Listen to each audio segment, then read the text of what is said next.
Na contramão de tudo que estão falando hoje em dia no Instagram, no YouTube, hoje eu vou falar para você como defender um feminicídio. Fica comigo.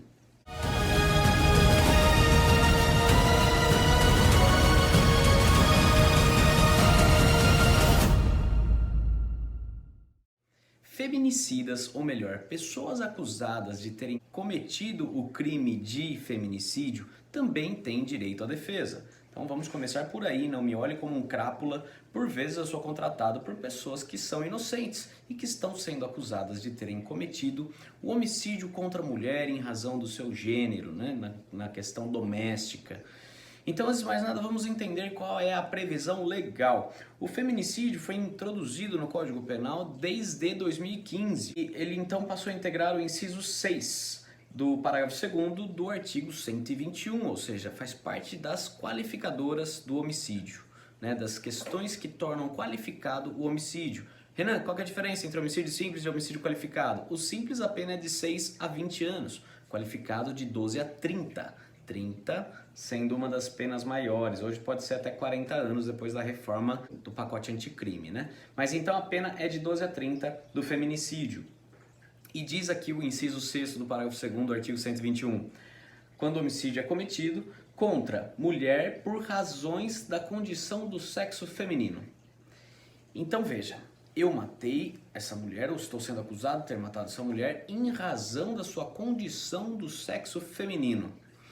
O que você tem como advogado que fazer para defender? Então, em princípio, óbvio, né? Tem a questão da materialidade. Não, na verdade, nunca encontraram o corpo, como é o caso, por exemplo, da Elisa Samúdio. Então você vai negar a materialidade, vai falar que o crime nunca existiu. Isso é uma das formas de se defender. Outra forma de se defender é negar a autoria. Ela morreu, mas não fui eu que matei. Não, ela morreu, mas ela se matou. Não, ela morreu, mas enfim.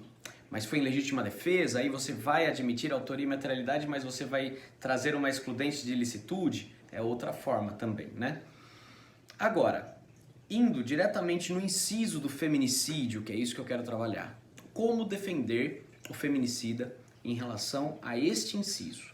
Você vai ter que dizer que o homicídio aconteceu, mas que nada tem a ver com a condição de mulher. Eu matei por outro motivo, certo? Então, o fato dela ser mulher pouco importou na minha decisão de matá-la. Porque esse inciso tem a ver com a questão que vem lá da Maria da Penha, que é, aliás, é uma reflexão que a gente deve fazer. O ser humano deixou de ter a condição, o discernimento de saber se relacionar amorosamente, não é mesmo? Hoje em dia não existe mais término de namoro, existe um crime, né? Existe uma restrição, existe uma medida protetiva. Então a gente não está mais com condições, parece que o adolescente ou o adulto também não tem mais condições de se relacionar. Isso é uma coisa que a gente tem que estudar, trabalhar. Trabalhe você os seus filhos, trabalhe você quem está próximo de você, para que as pessoas tenham mais maturidade, mais controle emocional. Mas seguindo, o feminicídio então, você tem que demonstrar que aquilo aconteceu, mas não em razão dessa defasagem, desse problema de relacionamentos, mas sim porque foi a circunstância, era aquela pessoa que estava fazendo isso. O que a gente traz aqui como um questionamento? Se a pessoa provocou aquela situação, injustamente provocou, né? Trouxe aí o que a gente chama do homicídio privilegiado, quando você comete o crime movido por violenta emoção. Então você tem o privilégio. O privilégio significa uma diminuição de pena, tá? Vai ser menor do que o homicídio simples, a pena do homicídio privilegiado. Mas você então foi movido, a vítima, ela causou aquilo em você, certo? E por vezes essa pessoa que causou isso em você pode ser a situação do homem encontrando sua amada traindo ele. E aí ele vai matar a sua mulher. E aí a gente vai chegar num paradoxo, numa questão complexa da doutrina e da jurisprudência. Por quê? Se eu cometi o crime movido por violenta emoção, ele vai ser privilegiado. E pode ser privilegiado e qualificado? Pode, quando a qualificadora tem a ver com uma questão objetiva. Por exemplo, eu encontrei minha amada me traindo, então eu taquei fogo nela. E aí o fogo é uma qualificadora, certo? Então a gente tem uma qualificadora objetiva e um privilégio subjetivo. Então dá para ser os dois juntos. Qual é a vantagem para o advogado conseguir o privilegiado e o qualificado? Ele deixa de ser crime hediondo, a progressão vai ser de 1/6 e não de 2/5, mas isso é outro assunto. Voltando aqui para o feminicídio. Eu vou então ter que entender se a qualificadora do feminicídio se coaduna com o privilégio subjetivo. Se coaduna ou não coaduna? Aí a gente vai ver na divergência doutrinária. Nutti, por exemplo, diz que é uma qualificadora objetiva. Basta ser mulher, porque o inciso diz contra a mulher por razões da condição do sexo feminino. Basta ser mulher para o Nutti. E aí já é, né, a mulher do cara, né? E aí já é uma... A qualificadora já tá demonstrada.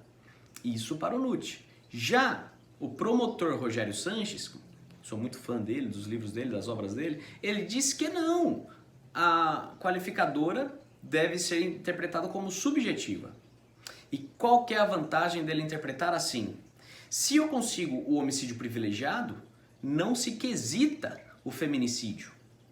Se eu não consigo, se você interpretar que é objetivo, como Nutti, então vai se quesitar, mesmo tendo conseguido o homicídio privilegiado, se quesita ao jurado se houve o feminicídio, ou seja, se foi em razões do sexo feminino. Minha opinião, é um absurdo achar que é objetivo, porque se eu falo razões do sexo feminino, razões da condição, razões para mim traz ao subjetivo, né? Eu matei porque ela é minha, eu matei porque tem essa coisa de apego, mas como é que eu matei por isso se antes ela me provocou e me deixou cego de emoção, de paixão e eu agi sem o devido controle das minhas razões? Então, se eu não tenho razão, como é que agora eu tenho razão por ser sexo feminino? Então é uma contradição muito grande. E é isso que vai caber ao advogado sambar na frente do jurado para fazer ele entender desta forma, né, de acordo com o Rogério Sanches, que é um promotor de justiça, utiliza esse argumento, né, não é um defensor que você está usando as palavras dele, está usando as palavras de alguém que acusa. Mas, sim, que é uma qualificadora subjetiva, portanto não deve se coadunar se você vier aí com uma tese de homicídio privilegiado. E isso é muito justo. Na verdade, nossa, Renan, você está querendo fazer o cara ser absolvido, o cara está na pena pequena. Não, eu quero que ele tenha a pena justa. Eu quero que ele responda por processos e tenha a sua pena de acordo com o que ele fez. E óbvio, né, que como advogado a gente busca a melhor tese, inclusive na doutrina, na jurisprudência, para embasar o que a gente pede, mas eu não estou pedindo nada de Marte, nada de longe, nada de absurdo.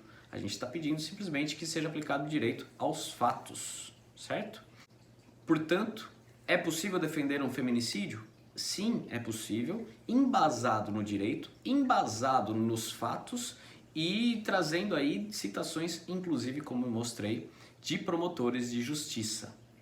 Roberto Lira foi um promotor que no Rio de Janeiro conseguiu aí mudar o entendimento que antes existia, machista, que falava da tese, que trazia a tese do legítima defesa da honra. Então, antigamente, e não é muito tempo atrás não, e inclusive acredito que no Brasilzão ainda tem muito lugar que essa tese cola, existia então forte no nosso ordenamento a legítima defesa da honra, que era o quê? Você encontrar a sua mulher traindo você, você tinha o direito de matá-la porque você estava lavando a sua honra.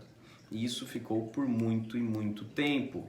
Quem foi um dos últimos casos aqui de Campinas, interior de São Paulo, em que o réu era um promotor de justiça, né? E matou a sua amada, a sua esposa, porque encontrou ela com outro, matou os dois, salvo engano, salvo o melhor juízo. Era o pai da Maitê Proença.